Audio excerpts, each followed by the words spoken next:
पीछे आया यार, वो बंद हो गया बज बज के।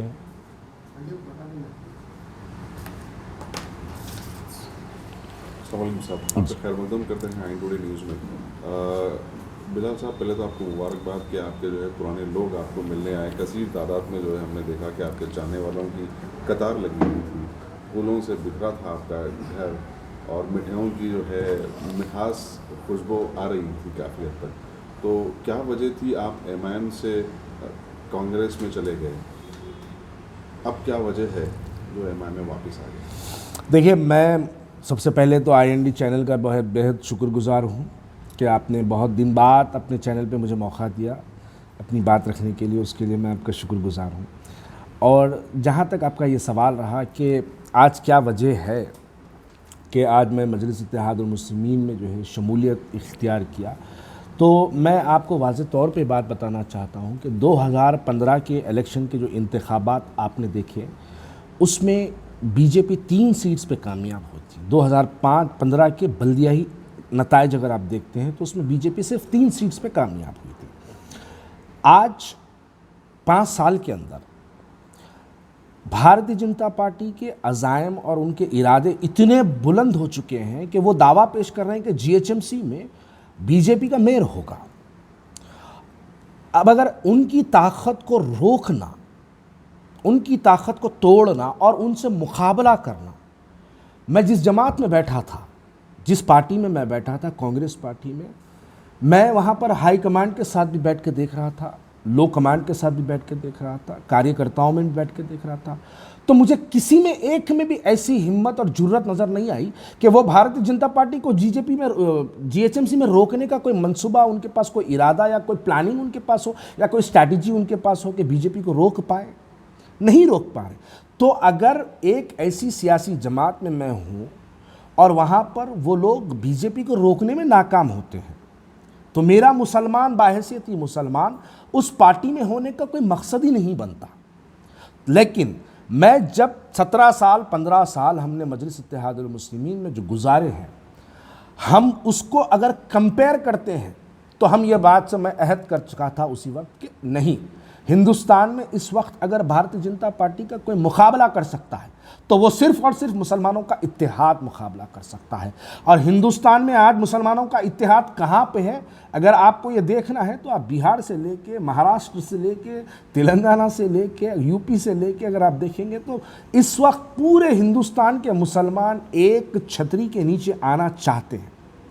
जब पूरे हिंदुस्तान के मुसलमान ये चाहते हैं कि वो एक छत के नीचे जमा हो, मेरी एक मिसाल है ये, अगर वो चाहते हैं कि पूरे एक छत के नीचे जमा हो तो मेरे जैसे मुसलमान बिखर जाएं, तो मैं समझता हूँ ये मेरे कौम के साथ नाइंसाफ़ी होगी। मैंने इस बात को जब एनालाइज़ किया, उसके बाद मैंने बैरिस्टर असदुद्दीन ओवैसी साहब को मैसेज किया और मैंने बैरिस्टर असदुद्दीन ओवैसी साहब को कहा कि साहब मैं आपसे मुलाकात करना चाहता हूँ। तो बैरिस्टर असदुद्दीन ओवैसी साहब ने कुछ वक्त नहीं लगाया, मेरे वो तकरीरें, मेरी वो तनखीदें, मेरी वो इल्ज़ामात, 1 मिनट के अंदर बैरिस्टर असदुद्दीन ओवैसी साहब ने सिर्फ ये कहा कि बिलाल वेलकम, आओ तुम, मैं तुमसे बात करना चाहता हूँ। तो मैं जब जाके बैरिस्टर असदुद्दीन ओवैसी साहब के लिए जब बैठा था, तो मैं जब देख रहा था बैरिस्टर असदुद्दीन ओवैसी साहब आ रहे थे, तो मैं आज उनका चेहरा 2.5 साल बाद देखा, 2.5 साल बाद देखा। तो जैसे ही मैं वो करीब आते देखा, मैं उनको, मेरे आँखों से आंसू जाने लगे।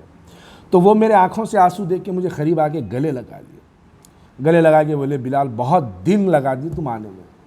मैं बोला नहीं साहब, मैं गलत था, क्योंकि मैं जिस पार्टी को मुसलमानों की एक ताकत देने की कोशिश कर रहा था, उस पार्टी में आज इतनी हिम्मत नहीं है कि वो बीजेपी को रोके बनिस्बत आपके साथ। अगर आप बीजेपी का मुकाबला ईमानदारी से पूरे हिंदुस्तान में कर रहे हैं साहब, तो मैं बाहैसियत मुसलमान, मेरी जिम्मेदारी है साहब कि मैं आपके साथ आ रहा हूँ। तो बैरिस्टर असदुद्दीन ओवैसी साहब ने मुझे बिठा के बहुत सी बातें बताई और उनकी हर बात से यकीन जानिएगा बड़ा मुतमईन हुआ, बड़ा दिल को सुकून हुआ। उसके बाद जैसे ही बैरिस्टर असदुद्दीन ओवैसी साहब की एक तस्वीर मेरे साथ सोशल मीडिया पे वायरल होने लगी, तो हमारे पुराने शहर के नौजवानों का एक जोश उमड़ पड़ा। ये ऐसा नौजवान था जो कि मैं जो चेहरे देख रहा था 2.5 साल बाद, वो चेहरे जो है मुझे नज़र आ रहे थे। तो यकीनन उन लोगों में, जो नौजवानों में जो जोश था, वो जोश किसी शख्सी मोहब्बत को लेकर नहीं था, वो जोश जमाती मोहब्बत को लेके था। मैं उसके लिए वो नौजवानों का बेहद शुक्रगुजार हूँ कि उन लोगों ने जमात की एक ऐसी मोहब्बत से नवाजा है।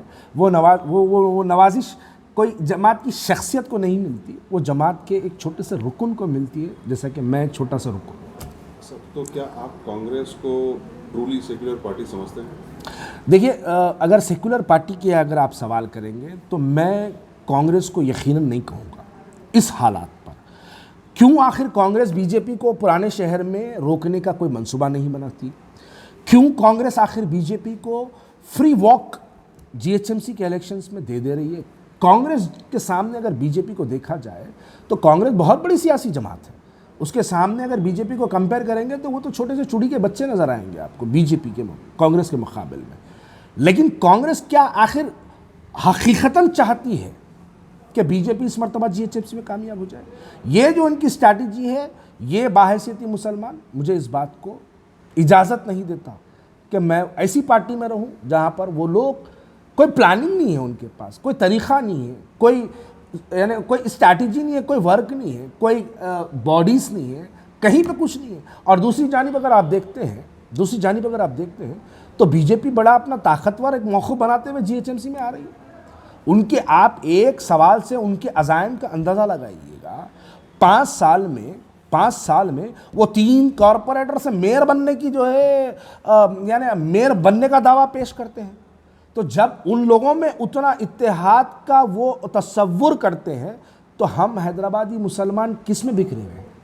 छोटे छोटे नाइत्तेफाकियों को लेके। छोटी छोटी नाइत्तेफाकी का मसला नहीं है यहाँ पर मसला है कि हम पुराने शहर हो, जीएचएमसी हो या नया शहर हो, बीजेपी को रोकने का काम करें, ना ही बीजेपी को ताकत बख्शाने का काम करें। इस वजह से मैं पार्टी लेवल पर नहीं, इस लेवल पर कि कौम का इस वक्त ईमानदारी से जीएचएमसी में काम करने के लिए कौन सी ऐसी सियासी जमात है जो काम कर सकती है, वो सिर्फ और सिर्फ मजलिस इत्तेहादुल मुस्लिमीन है। इस वजह से मैंने आज बैरिस्टर असदुद्दीन ओवैसी साहब से मुलाकात की। आपकी और गौस साहब की वापसी को सोशल मीडिया में करुण अर्जुन आ गए कहा जा रहा है जी, तो आप किस तरह मंजिस के लिए जीएचएमसी इंतखाबात में अर्जुन साबित होंगे? मैं कि करण अर्जुन कौन है? आपको और गौस साहब को कहा जा रहा है अच्छा कि करुण अर्जुन वापसी आ गए, जी, तो आप किस तरह अर्जुन साबित होंगे? नहीं, अब अगर ऐसी बातें गश्त कर रहे हैं कि करण अर्जुन आएंगे तो इंशाल्लाह राम लखन भी आ जाएंगे। इंशाल्लाह राम लखन भी आ जाएंगे। तो आप वोटर्स को क्या कहेंगे? जी, मैं वोटर्स को यही कहूँगा, देखिए अपने वोटों को तकसीम ना करें। कांग्रेस पार्टी में इतनी हिम्मत और जुर्रत इस वक्त नहीं है कि बीजेपी का मुकाबला करें। पुराने शहर के अंदर कांग्रेस पार्टी बड़े बड़े दावे पेश कर रही है, लेकिन हकीकत में कांग्रेस पार्टी के पास कोई प्लानिंग नहीं है कि जीएचएमसी में रोक पाए। अब उनको नहीं रोकते, वो तो बीजेपी को नहीं रोकते, तो बाहैसियती मुसलमान मैं आप और मुझसे सवाल करता हूँ कि कौन रोक सकता है बीजेपी को पुराने शहर में? तो एक ही जमात है पुराने शहर में जो बीजेपी को रोक सकती है, वरना हम अपना पुराना शहर कैसे, मुस्तकबिल हमारा पुराने शहर के नौजवानों का मुस्तकबिल किन हाथों में छोड़ जाएंगे? क्या आप बताइए, अगर हम मुसलमान आपस में बिखरे रहें और अगर बीजेपी एक प्लान बना के अगर जीएचएमसी में मेयर अपना बिठा लेगी तो पूरी दुनिया हमारे पे एक जो है एक शर्मिंदगी भरी नज़र से देखेगी कि अरे हैदराबाद जो हिंदुस्तान के मुसलमानों का मरकज़ है, वहाँ पर बीजेपी कामयाब हो गई और हम मुसलमान आपस में बिखरे रहे, मेरे जैसे मुसलमान कुछ कांग्रेस में पड़े रहे। तो ये कौम की जो रुसवाई होगी, इसकी जिम्मेदारी उन लोगों पे जाएगी जो लोग आज दूसरी सियासी जमातों में बैठे। मैं इस जिम्मेदारी को महसूस करते हुए मैंने फ़ौरन मजलिस इत्तेहादुल मुस्लिमीन में शमूलियत इख्तियार करने का यानी इरादा किया। आप देखिएगा, अगर मैं आज से कुछ दिन पहले अगर ज्वाइन होता तो शायद आप मुझे सवाल करते कि आप कॉरपोरेटर की टिकट के दावेदार, उम्मीदवार वगैरह, आप तमाम चीज़ों से मुझे नवाज देते। लेकिन मैं आपकी नवाजिश को रोकने के लिए मैं टिकट्स के डिक्लेरेशन का इंतज़ार कर रहा था, कैंडिडेट्स के डिक्लेरेशन का इंतज़ार कर रहा था, नॉमिनेशंस के फाइनल होने के बाद। अगर मैं एक दिन पहले भी ज्वाइन होता तो मुझे 100 इल्ज़ामात लगा दिया जाता कि बिलाल और टिकट के लिए आए, बिलाल टिकट के लिए आए। मैं वाज़े तौर पे कह रहा हूँ, मैं जमात का एक रुकन बन के रहूँगा, ज़िंदगी भर जमात का एक सिर्फ रुकन बन के रहूँगा। लेकिन मैं सिर्फ ये कोशिश करूँगा कि जमात के ख़िलाफ़ अगर बीजेपी या फ़िरक़ा परस्त ताकतें हम मुसलमानों के इत्तेहाद को तोड़ने का अगर काम करेंगे तो हम मुसलमान पूरे एक जगह जमा हो जाएंगे। वो जगह का नाम मजलिस इत्तेहादुल मुस्लिमीन है। लास्ट में बस आखिर में बस इतना ही कहना चाहता हूँ कि देखिए, हम थोड़ा इस बात को भी समझने की ज़रूरत है कि पिछले इंतखाबात में पोलिंग परसेंटेज जो है हमारा 27% GHMC में पोलिंग परसेंट